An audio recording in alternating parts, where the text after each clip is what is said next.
Hello, kamusta tayong lahat? I praise my Father, the Creator of heaven and earth, for He is our portion. Our portion means our inheritance, our real treasure, ang ating tatay, si Almighty Father. So nakita na natin ang totoong treasure, ang totoong kayamanan. Yung tatay natin, sa Kanya galing ang lahat. All the blessings, the eternal salvation, all the things that we can see and we cannot see, all the good and mighty things comes from our Father. And I thank my Savior, my Redeemer, Jesus Christ, for pointing to us the real treasure, si Jesus Christ. Itinuro niya sa atin, si Almighty Father. He introduced us to the Almighty Father. At nalinis tayo sa ating mga kasalanan dahil sa dugo ni Jesus. And so, makakalapit na tayo sa ating tatay. We are so blessed, no? Because our Father accepts us kahit sino pa tayo. Kahit napakadami nating kasalanan, tanggap niya tayo. Basta lang, i-acknowledge natin na si Jesus Christ, yung sacrifice ni Jesus Christ. Acknowledge natin na siya, yung Son of God, Son of Man, our Redeemer. Yun ang utos ng tatay natin, yung Almighty Father, Yahweh. So tayo ngayon ay nakafocus kay Almighty Father. Dahil kung nasaan ang treasure natin, nandun yung puso natin. So tayo ba, asan ba yung puso natin sa ngayon? Nandito ba sa mundo na to yung puso natin? Kasi kung nasaan yung treasure na kino-consider natin, nandun yung puso natin. Ngayon, nasaan ang puso natin ngayon? Dapat ang puso natin nasa tatay natin. Dahil siya ang totoong treasure.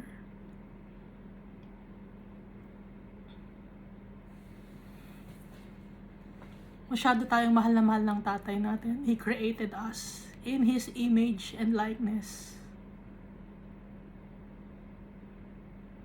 Iba tayo sa mga plants. Iba tayo sa mga animals.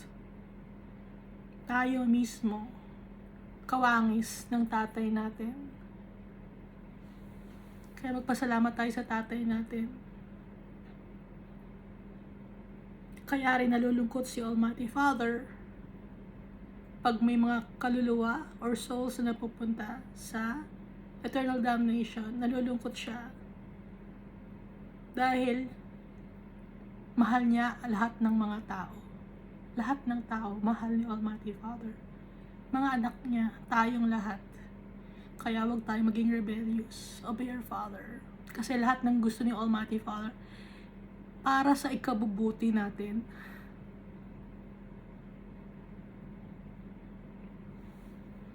Siya yung tunay na nagmamahal sa atin.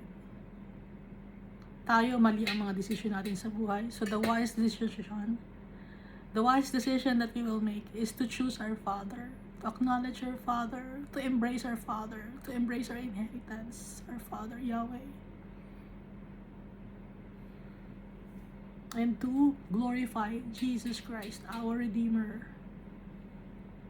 The only bridge to our Father, Jesus Christ, the only mediator. Wala nang iba pa. So last time we read Jeremiah chapter 51. So this is about ito yung battle of Gog and Magog. So ito, hindi magpapakita si Almighty Father sa mga tao. Ang mangyayari sa mga tao, sila mismo ang mag-aaway due to greediness and wickedness. Hindi nila alam na kaya sila nag-aaway dahil sa greediness and wickedness nila at kaya sila masisira or mamamatay dahil sa sarili nilang desisyon. Ia-allow ni Almighty Father yun because of the wickedness of the people. Kailangang mawala ang kadumihan sa mundo na to, yung corruption of this world. Kailangang mawala.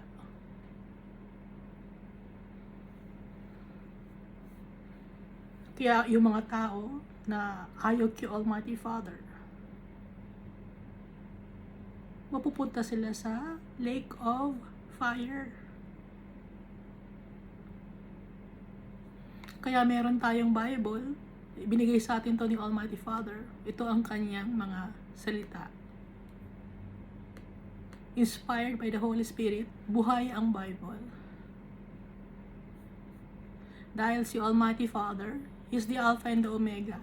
Kaya ang mga salita niya, buhay. Ang mga salita ni Jesus Christ, buhay. The only Son of God, Son of Man, na binigyan ng authority ni Almighty Father to forgive sins.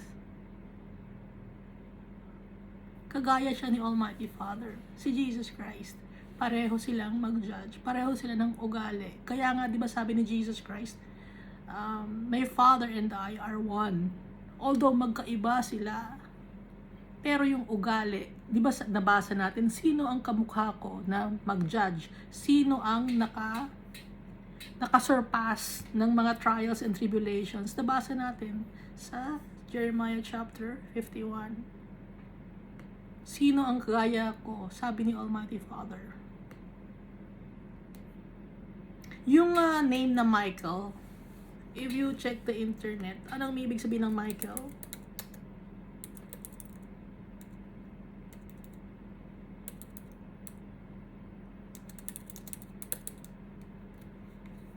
Who is like God. Kaya dito nabasa natin sa Daniel,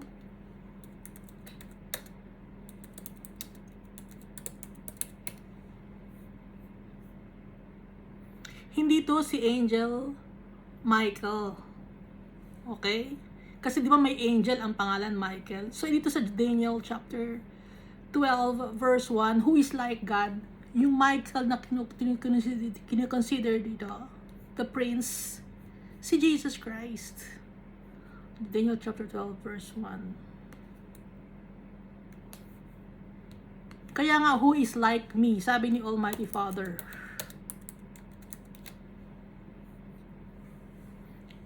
So nabasa natin as Daniel chapter 12 verse 1. At that time, Michael shall stand up, the great prince who stands watch over the sons of your people. And there shall be a time of trouble, such as never was since there was a nation, even to that time, and at that time your people shall be delivered, everyone who is found written in the book. So ito, hindi siya si Angel Michael. Akala ng mga tao, si Angel Michael. Di ba nga si Jesus, maraming name siya. Branch of Righteousness, the Lamb of God, Messiah, Michael, who is God, who is like God, si Jesus Christ ito. Okay? So, hindi to si Angel Michael.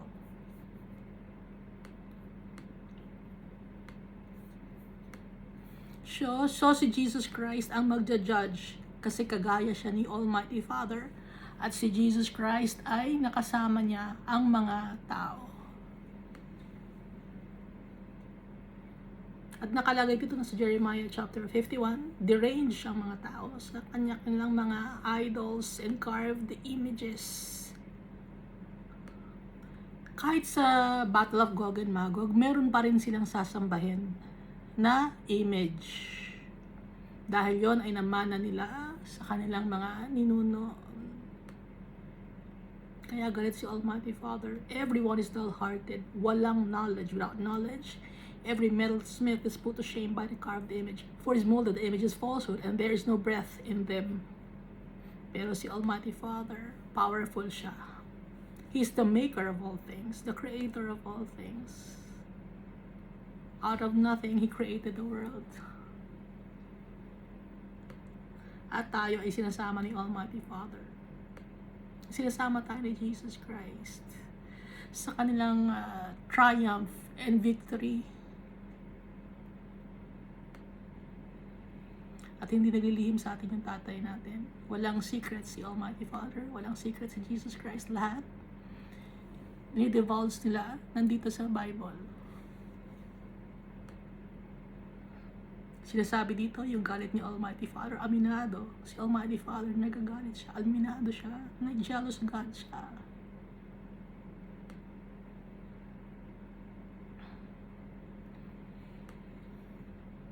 At dito rin pinapakita na si Jesus Christ, kahit na God siya, nagpakumbaba siya. Kagaya siya ni Almighty Father, very humble.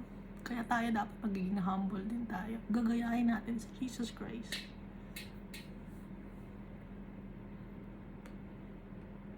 As sa followers of Christ, dala-dala natin ang pangalan ng tatay natin, tsaka na Jesus Christ.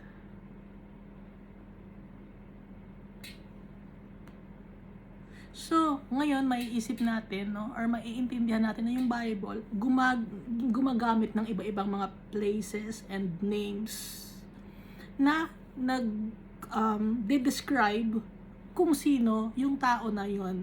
Although hindi yun yung exact name, kung i-check mo yung meaning ng name or ng place, dinidescribe, no? Nakakaintindi ba? Dinidescribe kung ano yung nandito sa Bible.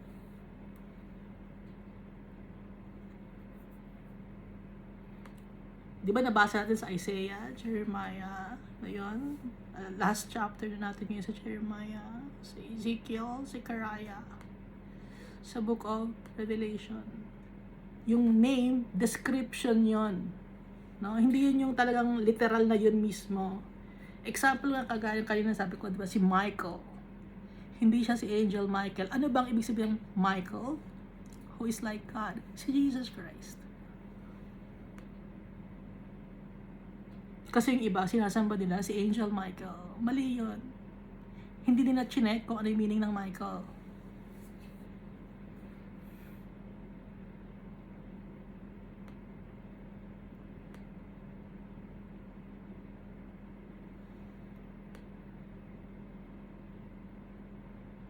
Bakit naiintindihan ko?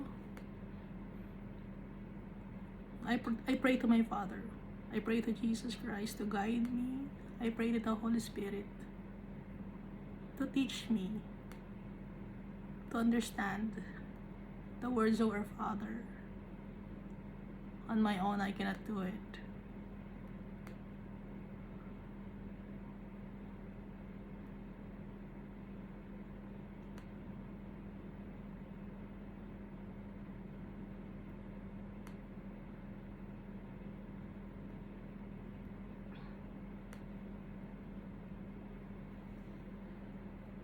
So yung dinidescribe na Nebuchadnezzar dito sa Jeremiah chapter 51, hindi ito mismo si Nebuchadnezzar, kundi yung kagaya ng power ni Nebuchadnezzar nung time na yon. So powerful si Nebuchadnezzar. So dito ang Nebuchadnezzar na tinutukoy dito na has devoured me, has crushed me, has made me an empty vessel, has swallowed me up like a monster, has filled my stomach with delicacies, has spit me out, yung nanggamit. Sino yan? Yun si Lucifer, yung Satan.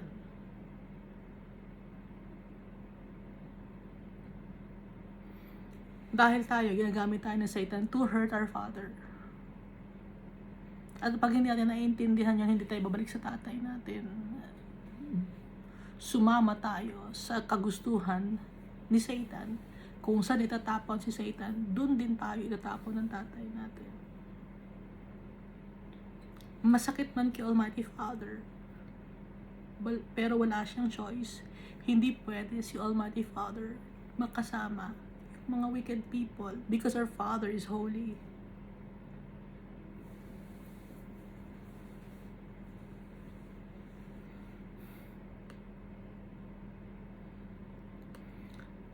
Ayaw din ni Almighty Father ng mga cowards.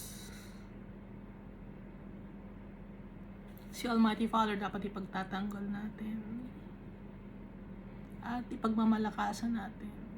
Dahil yung mga cowards, sasabihin, ano, kay Jesus ka ba o hindi? Kung hindi ka kay Jesus, hindi ka namin papatayin. Pero kung kay Jesus ka, papatayin ka namin. Ngayon, pag takot ka, o makita mo may pinapatay, tapos sasabihin, sinabi mo si Jesus, tapos papatayin ka. Pero, your soul will go to the Father. Ngayon, kung ang pipiliin mo ay hindi si Jesus, de-denounce mo si Jesus, Almighty Father, duwag ka. Anong mangyayari sa'yo? Nabuhay ka man dito sa mundo, pero hindi naman tatagal ang buhay mo sa mundo eh. Darating ang oras, kukunin din ang katawan mo dahil hindi ikaw may-ari ng buhay mo. Anong mangyayari sa'yo? Inatapon ka sa impyerno.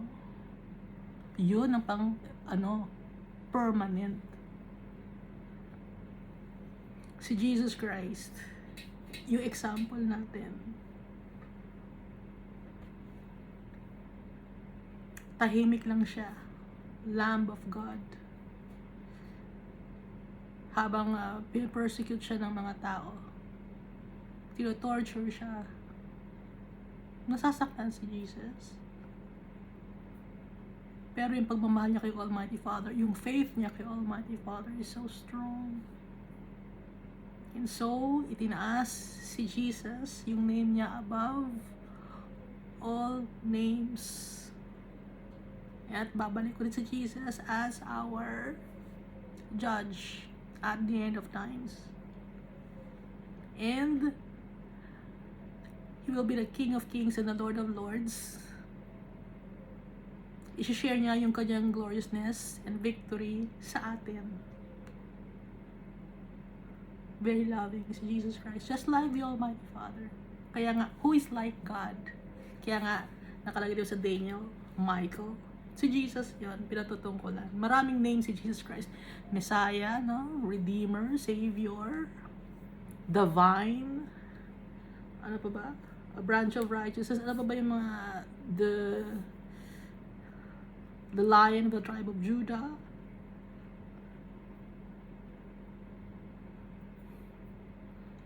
Ano pa ba yung mga names ni Jesus Christ na binabanggit? Messiah, Emmanuel, God is with us. Kaya nga, si Jesus Christ, no, siya si Emmanuel, kasi nakasama niya yung mga tao. Kaya nga, ang tawag sa kanya, God is with us, kasi si Jesus Christ ay God. Kasama niya ang tao, hindi alam ng mga tao. So, ang pupurihin natin, si Jesus Christ, siya kasi Almighty Father, at ang Holy Spirit na lagi nag-guide sa atin, nag-comfort sa atin. Hindi tayo mag-worship ng kung ano-ano mang mga false gods. Kung ano ang ituturo ng Bible, yun ang susundin natin.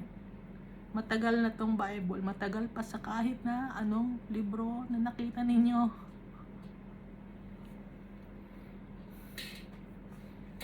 Yung mga invention ngayon, bago lang yan. Yung mga theory, bago lang yan.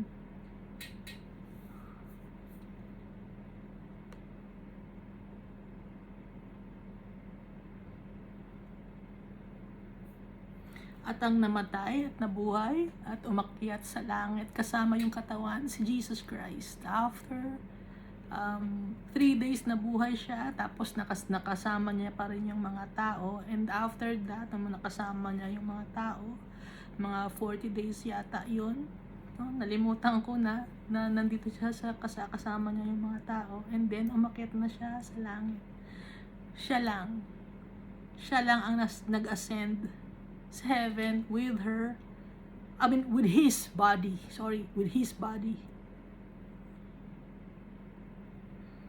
dahil never nagkasala si Jesus Christ. Yung sinasabi ng iba na may babaeng nag-ascend na kasama yung katawan, hindi totoo yun. Ang turo na yun ay noong 1950 lang, no? Bago lang. Itinuro lang yan ng 1950. Bago lang yan. Matanda pa ako dun sa katuruan na yon. Kasi nangalingan yan. Isa sa mga kasi nangalingan na Satan.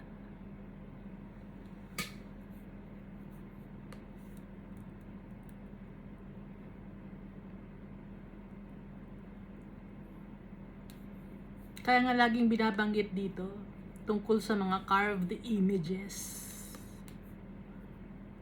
Galit na galit si Almighty Father. Mas binibigyan ng importansya ng mga tao ang mga carved images.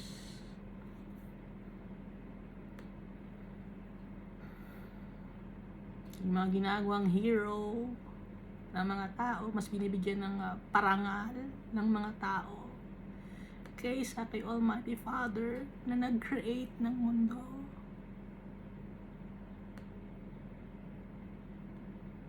Kung saan galing yung breath natin kay Almighty Father, hindi binibigyan ng parangal ng mga tao.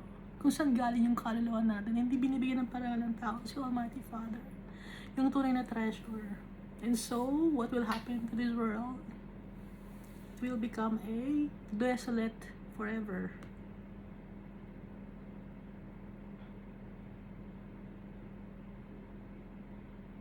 So, the earth will be plundered. Tapos dito sa latter part ng Jeremiah chapter 51, binanggit ko si Seraiah na isang quartermaster.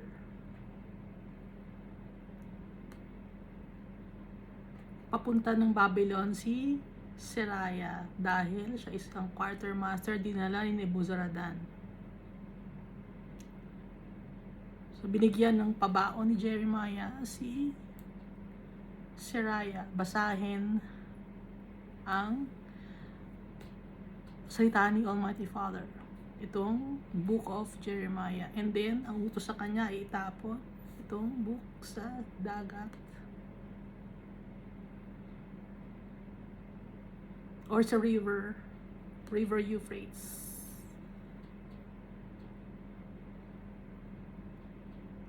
Dahil ganun ang mangyayari sa mundo, hindi na uli makakabangon ang mundo na to, ang Babylon.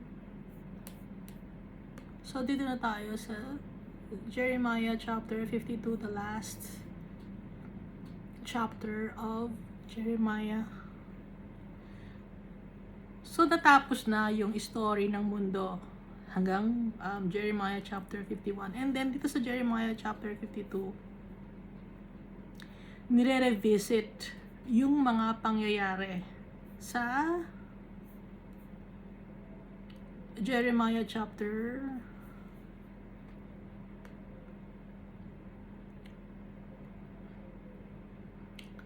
24 ba yun? Jeremiah chapter 39. Parang ito yung mga backstory, no? Backstory to ng Jeremiah chapter 39. Dahil dun sa Jeremiah chapter 39, binulag si Zedekiah. So basahin natin. Jeremiah chapter 52. Zedekiah was 21 years old when he became king, and he reigned 11 years in Jerusalem. So kung 21 years old siya, tapos 11 years siya naging king, so 32 years old siya, no? Bata pa, no? His mother's name was Hamutal, the daughter of Jeremiah of Libnah.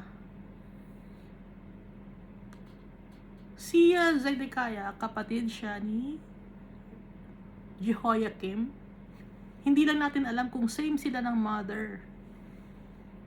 Pero kapatid siya, hindi natin kung half brother niya si Jehoiakim. Verse 2, he also did evil in the sight of the Lord according to all that Jehoiakim had done. Pareho sila ni Jehoiakim. Evil. Anong ibig sabihin ng evil? Rebellious. Kung ano-anong mga sinasamba rin ng mga false gods. Doon din ang ginawa ni Jehoiakim. Greedy rin. Verse 3, for because of the anger of the Lord, this happened in Jerusalem and Judah till he finally cast them out of his presence. Then Zedekiah rebelled against the king of Babylon. Kasi si Jehoiakim, nung namatay na siya, ang kapalit niya si Jeconiah or Jehoiakim. Pero sabi ni Almighty Father, hindi magpapatuloy ang kaharian kay Jehoiakim, hindi ba pupunta sa kanyang anak.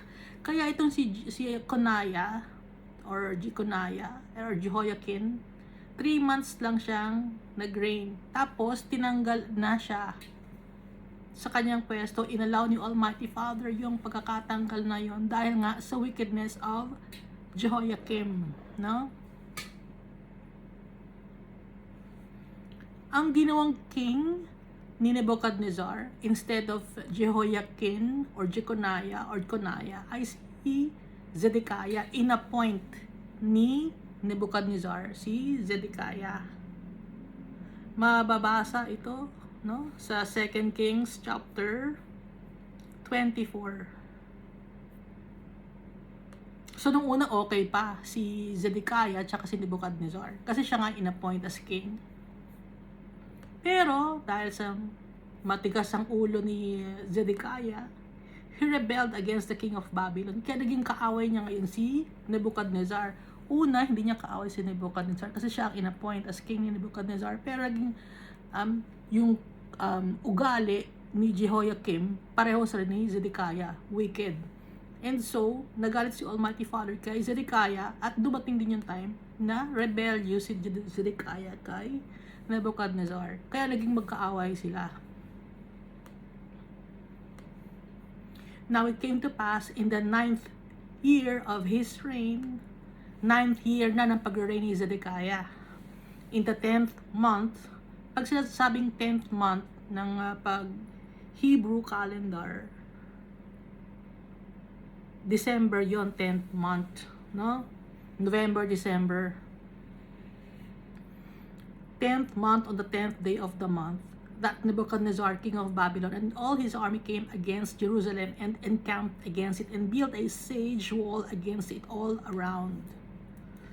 So 9 year na sa pagiging king si Zedekiah nung nangyari na si Nebuchadnezzar nag-encamp sila against Jerusalem. 9th year, no? And then, dito sa verse 5, so the city was besieged until the 11th year of King Zedekiah. So may 2 years pa, no? Nang nabesiege or nasakop yung Jerusalem ni King Nebuchadnezzar. 11th year ng pagiging hari ni Zedekiah. So ang tagal ng away, no? Umabot ng 2 taon.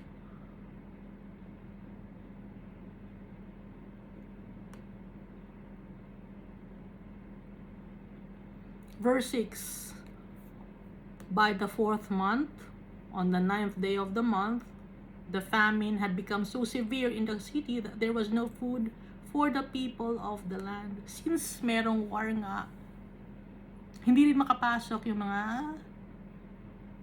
pagkain, hindi makapagtanim ng maayos, kaya merong famine. Yung 4th month, yun yung June, July.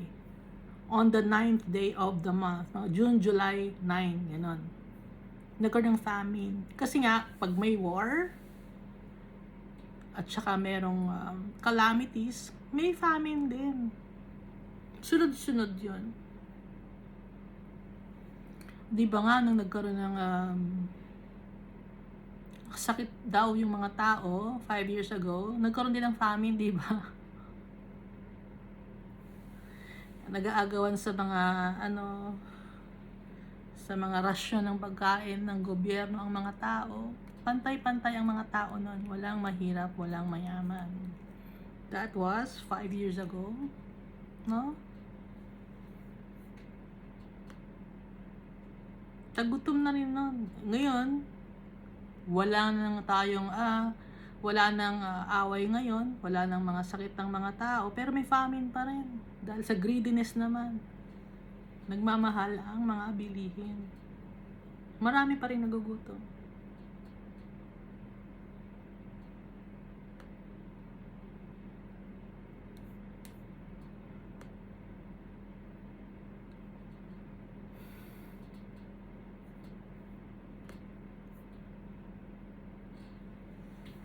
Verse 7, Then the city wall was broken through, and all the men of war fled and went out of the city at night by the way of the gate between the two walls, which was by the king's garden. Ito nga yung nasa Jeremiah chapter 39. Even though the Chaldeans were near the city all around, and they went by way of the plain or sa Jordan Valley, sa Araba. Doon sila dumaan, tumakas sila. Di ba nabasa natin yun sa Jeremiah chapter 39? Na nakatakas si Zedekiah at yung kanyang mga tauhan. Pero, hinabol sila. No? At nahuli sila. By the army of the Chaldeans pursued the king. But the army of the Chaldeans pursued the king. And there they overtook Zedekiah in the plains of Jericho. All his army was scattered from him. Kumalat yung army ni Zedekiah.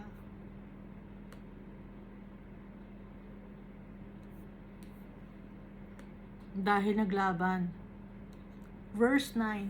So they took the king and brought him up to the king of Babylon, King Nebuchadnezzar, at Riblah in the land of Hamath, and he pronounced judgment on him. Hinusgahan ni Nebuchadnezzar si Zedekiah. Kasama yung kanyang mga anak, pati yung kanyang mga eunuchs, yung mga officers, mga officials, yung mga servants niya.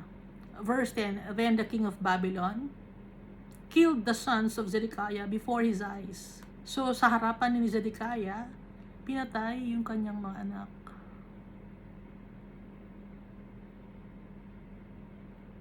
Mga anak na lalaki, sons of Zedekiah before his eyes. And he killed all the princes of Judah in Riblah. Kasama yung mga officials, mga kamag-anak niya na mga lalaki. Pinatay sa harap mismo ni Zedekiah. Napaka-painful, no? Nang nangyari kay Zedekiah, all because of his disobedience to the Almighty Father.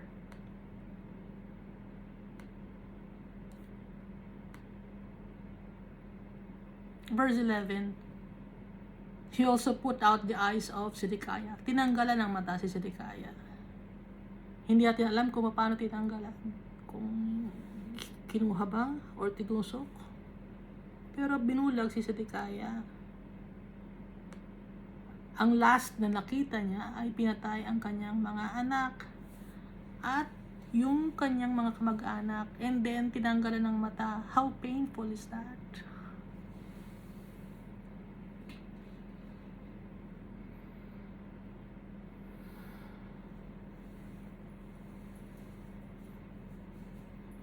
The Lord God allowed it to happen because of the wickedness of Zedekiah. Ilang beses nang binigyan ng warning ni Almighty Father si Zedekiah, hindi nakinig. So tayo, dapat tayo makinig sa warning ni Almighty Father. Kaya nakasulat ito. Kaya natin nababasa ngayon. It's a warning for us. Although hindi man sa atin mangyayari yung pagtatanggal ng mata, no? So anong mangyayari pag matigas ang ulo natin? Mapupunta tayo sa eternal damnation, sa lake of fire. Permanent na doon. Walang makakatakas. And the king of Babylon bound him in shackles or bronze fetters or chains, nakakadena. Bulag na siya, nakakadena pa siya. Pero bronze naman, ano, yung pangkadenang nakalagay sa kanya.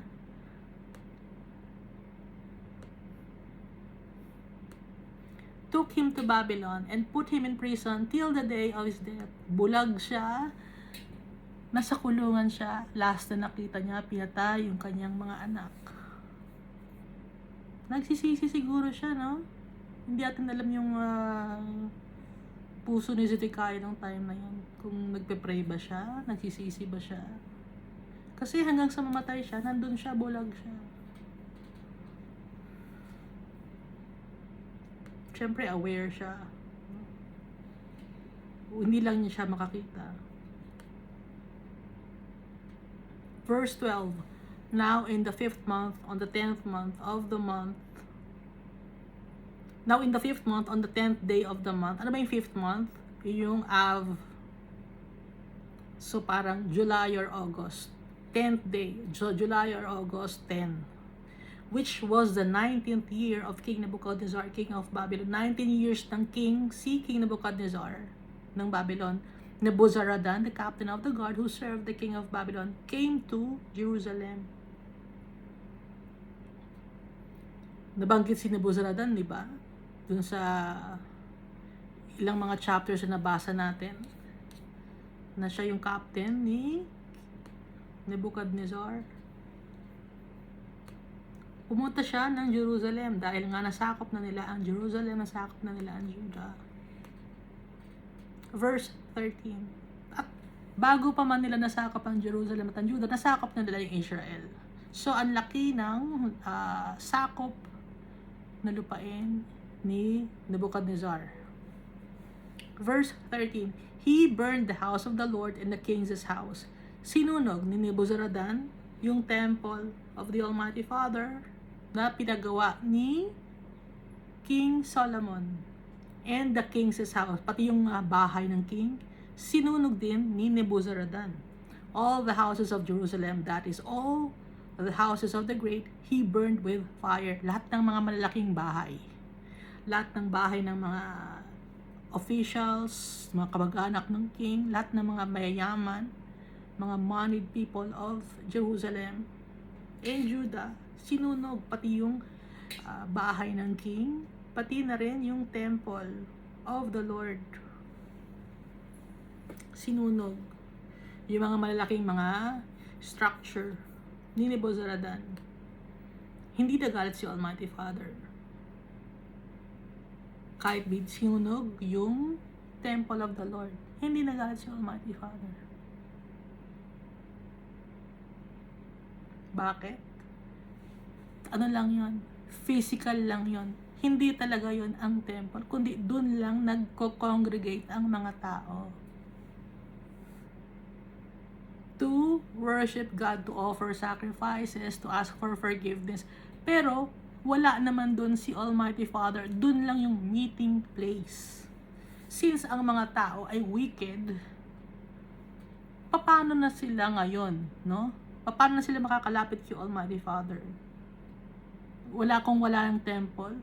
So, diretso na kay Almighty Father. Kung gusto nang tawagan si Almighty Father, they can call the Almighty Father.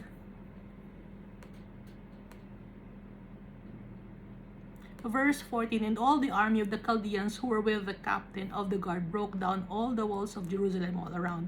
Pati yung walls na naka-encamp sa Jerusalem, sinira or tinanggal. Kasi yung Jerusalem yun yung capital ng Judah. Kaya protected yun. So ngayon, sinira lahat ng walls. Verse 15, then Nebuzaradan, the captain of the guard, carried away captive some of the poor people. The rest of the people who remained in the city, the defectors who had deserted, to the king of Babylon and the rest of the craftsmen. So dinala ni Nebuzaradan ang mga ibang mga taong mahihirap, yung mga tao na napatira or natira sa city, at saka yung nang iwan sa king of Babylon, yung mga traidor. At saka dinala rin yung mga craftsmen, gaya ng mga metalsmith, mga wood carvers, dala yon. Kasi kailangan nila yon para sa pagpapalaki ng kanilang kaharian. Kaya kailangan yung mga craftsmen. Verse 16, but Nebuzaradan, the captain of the guard, left some of the poor of the land as vine dressers and farmers. Pero si Nebuzaradan, iniwan naman niya yung mga poor. Di ba nabasa na natin yon sa Jeremiah 39, na iniwan talaga niya yung mga poor people para magtanim. So nagkaroon ngayon ng instant na lupa. Yung mga taong mahihirap, naging vine dresser sila, naging farmer sila. Sila yung mga nasa kalye na nanghihingi ng pera. Noon pa man meron ng mga nanghihingi ng pera sa kalye, the poorest of the poor people.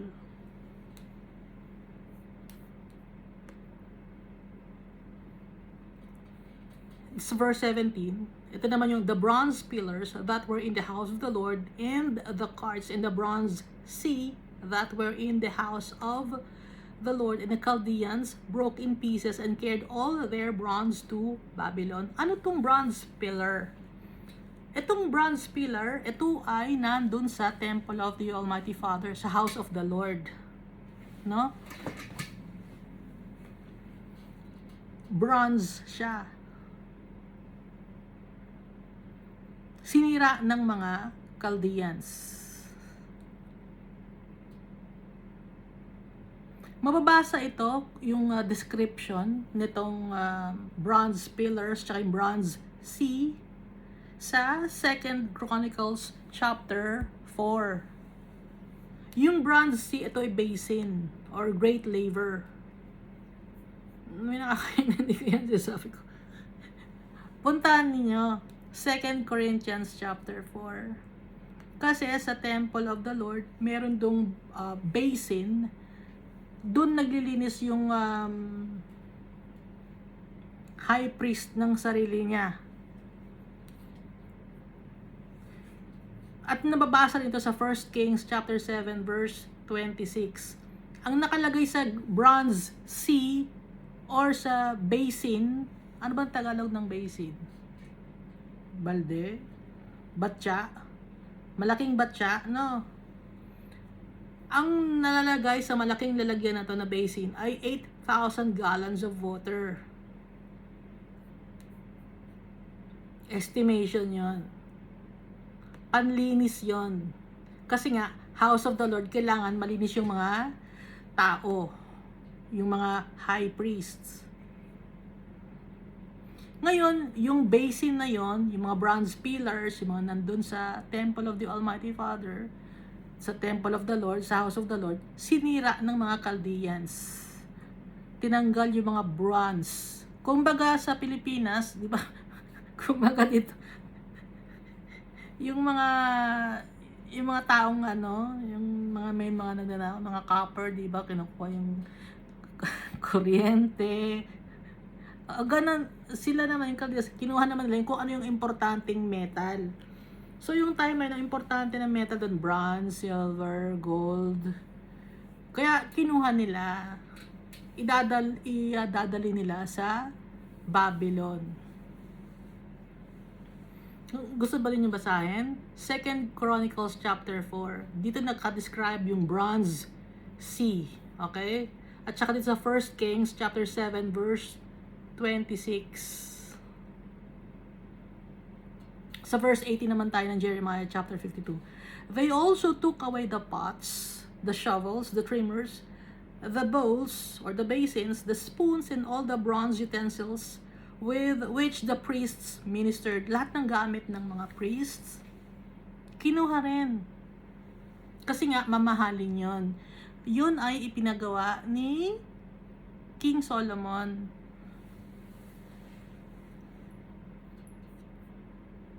Kaya maraming kayamanan si King Solomon na bronze, silver, and gold. Diba yun yung mga regalo sa kanya ng mga ka-business dealings niya ng mga taga-ibang lugar nung kapanahonan niya ni King Solomon. Verse 19, the basins, the fire pans, the bowls, the pots, the lampstands, the spoons, and the cups, whatever was solid gold and whatever was solid silver, the captain of the guard took away. Pati mga solid gold and solid silver. Pati mga bronze. Basta mga importante na mga metals or mga expensive. Marunong tumingin yung captain of the guard si Nebuzaradan. Verse 20, the 2 pillars, 1 sea, the 12 bronze bulls, which were under it. Ito yung basin, may bull sa ilalim nun na carved galing sa bronze, made of bronze yung bull, which were under it, in the carts which King Solomon had made for the house of the Lord. The bronze of all these articles was beyond measure. Sobrang daming bronze. No? Saan galing yung mga bronze na yun? Banggit natin na ay galing sa mga regalo kay King Solomon ng iba-ibang mga lugar. dahil napakinggan nila yung wisdom ni King Solomon. Kaya nakipag-business dealing sila kay King Solomon. Mga regalo yung mga yan. Kaya sobrang dami ang in-offer ni King Solomon sa temple or house of the Lord. Doon inilagay ni King Solomon. Pero alam naman natin na nagkasala rin si King Solomon dahil nagpagawa naman siya ng temple para sa mga wicked wives niya, no? Ng mga false gods. Nagawa rin siya ng temple. So, bakit inalaw ni Almighty Father kunin yung mga gold, yung mga silver na gamit ng mga priests? Hindi importante kay Almighty Father ang gold, silver, bronze. Hindi importante sa kanya. Anong importante kay Almighty Father? Tayo ang importante kay Almighty Father. Yung willingness natin to obey our Father. Yun ang importante. Kaya, hindi niya pinigilan yung Sinubirozaradan. No? Alam ni Almighty Father na kukunin kasi hindi naman importante kay Almighty Father. Basura kay Almighty Father mga bagay na to. Sa atin, akala natin importante. Gold yun kinuha. O silver yun. Or bronze yun. Kay Almighty Father, bali wala to. Dahil ang importante sa Kanya tayo. Itong mga bagay na to, mga material things lang to. Kaya hindi dapat panghinayangan. Ang importante kay Almighty Father, yung kaluluwa natin. Ganun tayo, ka-precious kay Almighty Father. Tayo ang real treasure. Hindi natin minsan naiisip, no? Na tayo ang kayamanan ng tatay natin. At ang kayamanan natin, yung tatay natin, hindi natin naiintindihan. Dahil yung mata natin, nakatingin lang sa mundo na to. Nabubulagan tayo. So kaya nakasulat ito na dinala ni ng captain ni King Nebuchadnezzar dahil hindi importante kay Almighty Father ang mga bagay na to na nakalagay sa kanyang house of the Lord. Nakalagay sa house of the Lord. Hindi importante. Ang importante yung susunod kay Almighty Father. Become an obedient child of God.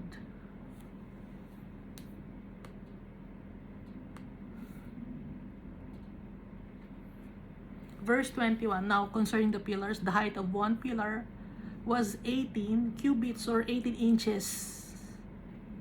A measuring line of 12 cubits could measure its circumference, and its thickness was 3 inches or 4 fingers. It was hollow. Makapal. Oh, yung pillar. Makapal na mahaba pa. A capital of bronze was on it, and the height of one capital was 5 cubits or 90 inches, with a network and pomegranates all around the capital, all of bronze. The second pillar with pomegranates was the same. May design na pomegranates. No? There were 96 pomegranates on the sides. All the pomegranates all around on the network were 100. Gawa sa bronze. Hinayaan ni Almighty Father na ma-plunder ng mga Chaldeans at dalhin sa Babylon. Hindi importante kay Almighty Father yung mga kayamanan sa mundo na to, dahil tayo ang kayamanan ni Almighty Father. Kaya nga, may Bible tayo, binigay ni Almighty Father para makilala natin siya. Ipinadala niya si Jesus Christ na kaisa-isa niyang anak para sa atin. Save tayo sa kasalanan. I-save tayo sa eternal damnation. Ginawa ba ni Almighty Father yun para sa mga gold, sa mga silver, bronze? Hindi. Hinayaan ni Almighty Father, bali wala.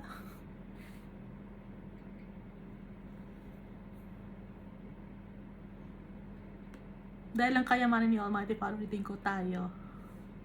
Ang puso niya nasa atin.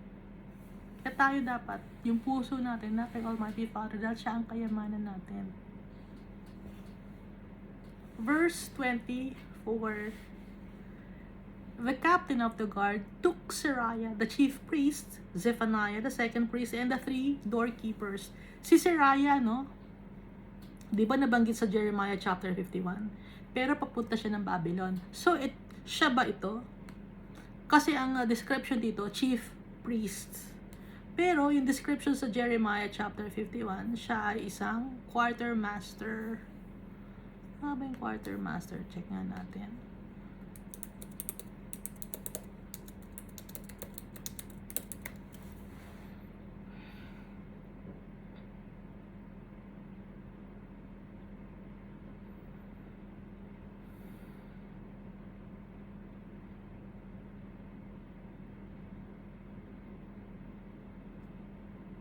Officer who was responsible for the distribution, receipt of supplies, and rations for troops.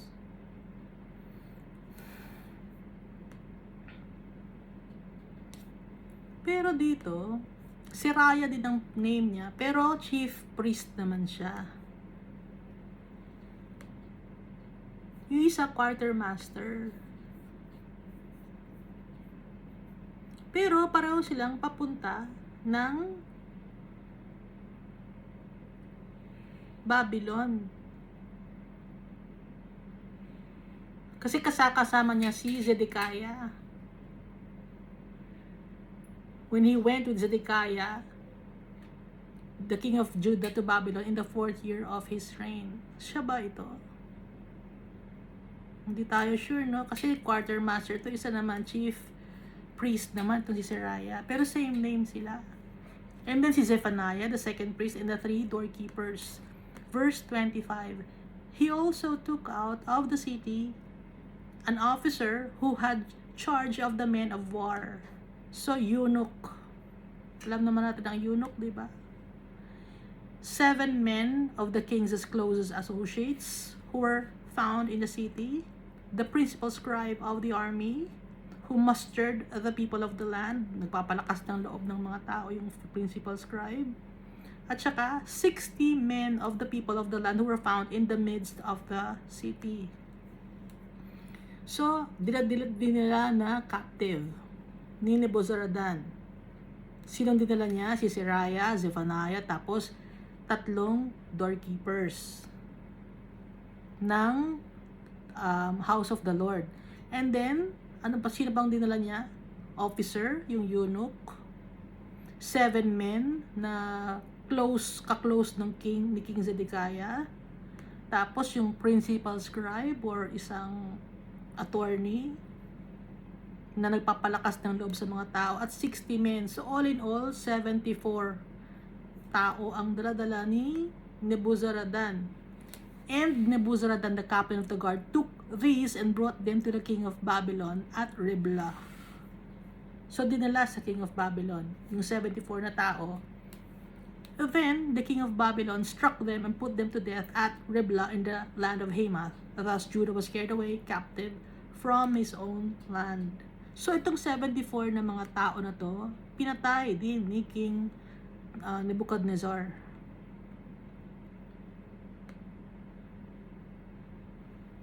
Yung 74 na tao. Verse 28, these are the people whom Nebuchadnezzar carried away captive in the 7th year, 3,023 Jews. In the 18th year of Nebuchadnezzar, he carried away captive from Jerusalem 832 persons. 832.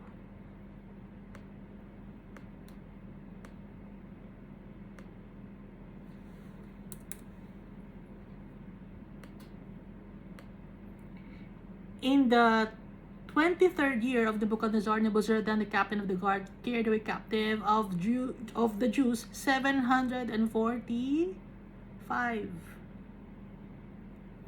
745. Ang dami niyan dinala, no?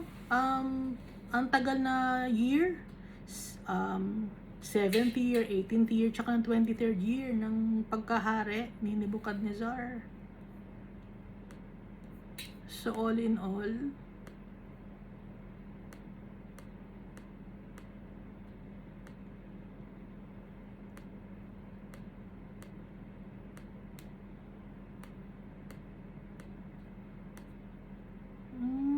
All the persons were 4,600.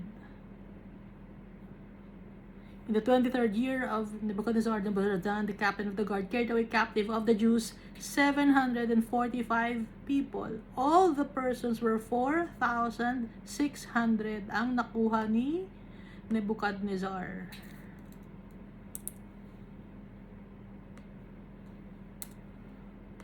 Na mga galing sa Judah and Jerusalem. Sa verse 31 na tayo. Di ba si Jehoiakim, anak siya ni Jehoiakim. Si Jehoiakim, siya din si Konaya or Jeconiah. So, hindi siya naging hari. Mga 3 months lang siya. Tapos, tinanggal na agad siya ni Nebuchadnezzar. Dinala siya sa kulungan. Ngayon, basahin natin ng verse 31.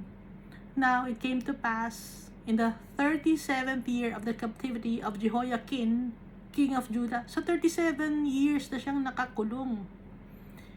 Kinuha siya, 18 years old siya. No, 18 years old siyang kinuha eh. Tapos, 37 years na siya nakakulong. 55 years. 55 years old siya. Now it came to pass in the 37th year of the captivity of Jehoiakim, king of Judah, in the 12th month, on the 25th day of the month, that Evil-Merodach, king of Babylon, or Awil-Marduk, literally meaning the man of Marduk, king of Babylon, in the first year of his reign, lifted up the head of Jehoiakim, king of Judah, and brought him out of prison. Bakit pinalabas ng kulungan ni Evil-Merodach, king of Babylon, si Jehoiakim? Kasi si Evil-Merodach, anak siya ni Nebuchadnezzar. Hindi siya dapat ang magiging king, pero naging king siya ng Babylon nung nawala na si Nebuchadnezzar. Si Evil-Merodach, nakulong siya. Naging dabarkads niya itong si Jehoiakim.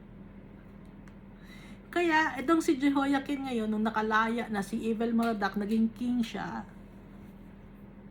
kinuha niya ngayon si Jehoiakim. Pinakawalan niya. Kasi naging dabarkads nga niya sa loob ng kulungan si Jehoiakim or Konaya or Jeconiah.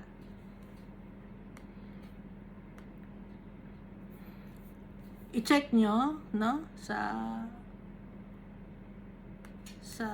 encyclopedia. Doon nakalagay na nakulong si Evil-Merodach at si Jehoiakim din nakakulong. So naging sila, best friend yata sila sa kulungan. Kaya nung nakalaya itong si Merodach, naging king of Babylon siya, pinalaya din niya si Jehoiakim. Kaso si Evil-Merodach, konting year lang siya nag-reign. No? So dito tayo sa verse 32. And he spoke kindly to him and gave him a more prominent seat than those of the kings who were with him in Babylon. Maganda ang pwesto ni Jehoiakim. Kasi nga, kaibigan niya si Evil-Merodach nung nakulong siya. Kaya maganda yung trato kay Jehoiakim or Konaya or Jeconiah. Verse 33. So Jehoiakim changed from his prison garments and he ate bread regularly before the king all the days of his life. Lagi siyang may pagkain before the king. He ate bread regularly before the king all the days of his life. Magandang naging buhay ni Jeconiah. Kasama yung hari ng Babylon. Hindi si Nebuchadnezzar, kundi si Evil-Marduk. Pero nung nawala si Evil-Marduk, ibang king naman ang nakasama ni Jehoiakim. Verse 34, and as for his provisions, there was a regular ration given him by the king of Babylon, a portion for each day until the day of his death, all the days of his life. So itong si Jehoiakim, or Konaya or Jeconiah, kahit hindi siya naging king of Judah, maganda naman yung kinalagyan niya. Kaso nga lang, 55 years old na siya nung natanggal siya sa kulungan. Pero nung nawala naman siya sa kulungan, nakakain naman siya. Dahil pinalaya siya ni Evil Marduk at habang nabubuhay siya, binibigyan siya ng pagkain. Suportado siya ng King of Babylon, si Jeconiah. Si Evil Marduk, no? Tingnan natin kung ilang years. Ang alam ko, 2 years lang.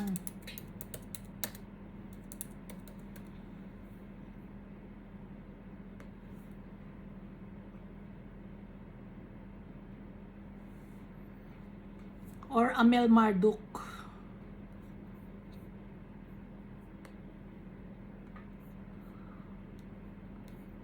Kasi nakalagay dito na sumulat si Amel Marduk na palayain siya. Anak siya ni Nebuchadnezzar. So, naging king lang siya 2 years. Pero habang nabubuhay si Jeconiah, meron siyang pagkain.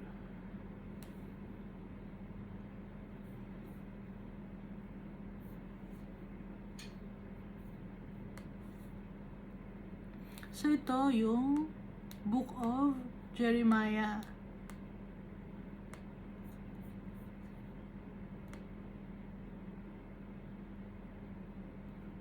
Natapos na natin ang Book of Jeremiah. Nagpapasalamat ako kay Almighty Father dahil pinaintindi niya sa atin ang kanyang mga salita.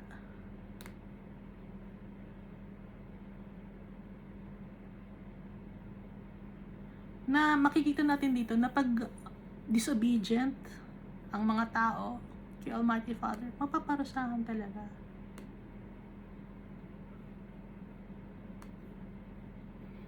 Dahil tayo, wala naman tayong power. Ang power na kay Almighty Father, siya yung creator natin. Siya yung tatay natin. Hindi selfish yung tatay natin. Willing nga si Almighty Father to share His kingdom with us. Dahil kay Jesus Christ, hindi selfish.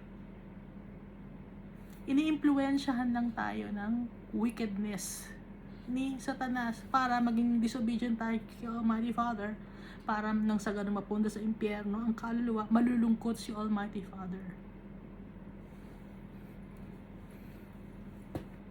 Kaya ngayon tayo, nagbabasa tayo ng Bible na nakikilala natin yung tatay natin, na mabait yung tatay natin, na ipoprovide niya sa atin lahat. Hindi niya tayo iiwan. At kaya tayo may Bible ngayon dahil sa mahal niya tayo. Tinuturuan tayo ng tatay natin. Ipinadala na si Jesus Christ, nakasama ng mga tao, para ipakita sa atin na kung si Jesus Christ na pagwagian niya yung mundo na to, na God siya, tayo pa ba na gawa lang sa alikabok? Ibinaba ni Jesus Christ ang kanyang sarili. Hindi niya ginamit yung pagka-Diyos niya. Tinanggal niya yon. Lahat ng kanyang power, hindi niya ginamit dito sa mundo. Ginamit niya ang galing kay Almighty Father. Nagtiwala siya kay Almighty Father. Kaya nga si Jesus Christ lagi siya nagpe-pray. Kailangan niya kausapin lagi si Almighty Father. Nahihingi ng strength kay Almighty Father. Kaya ganun ang gagayahin natin para maging kagaya tayo ni Jesus. Laging nagpe-pray. Si Jesus, God siya. Lagi pa siya nagpe-pray kay Almighty Father. Tayo pa kaya?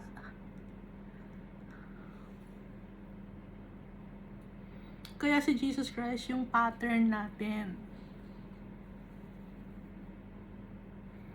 At tayo ay malilinis dahil sa dugo ni Jesus Christ. Napakabait sa atin ni Jesus Christ, pati yung tatay natin. Lahat ng promise ni Almighty Father, gagawin niya yon. Lahat ng mga sinasabi niya, gagawin niya yon. Dahil tayo ang kanyang treasure. At ang tatay natin ang ating treasure. Sa kanya tayo titingin. Hindi sa mga bagay sa mundong ito, dahil ang mga bagay sa mundong ito ay nasisira, nabubulok, nananakaw. Mirage lang yung mga bagay dito sa mundo na to. So kung nasaan ang puso natin, Asan ba yung puso natin? Yun ang kinoconsider nating kayamanan. Asan ba yung puso natin? Dapat ang puso natin na kay Almighty Father kasi siya yung kinoconsider natin na kayamanan. Thank you, and God loves us all so much.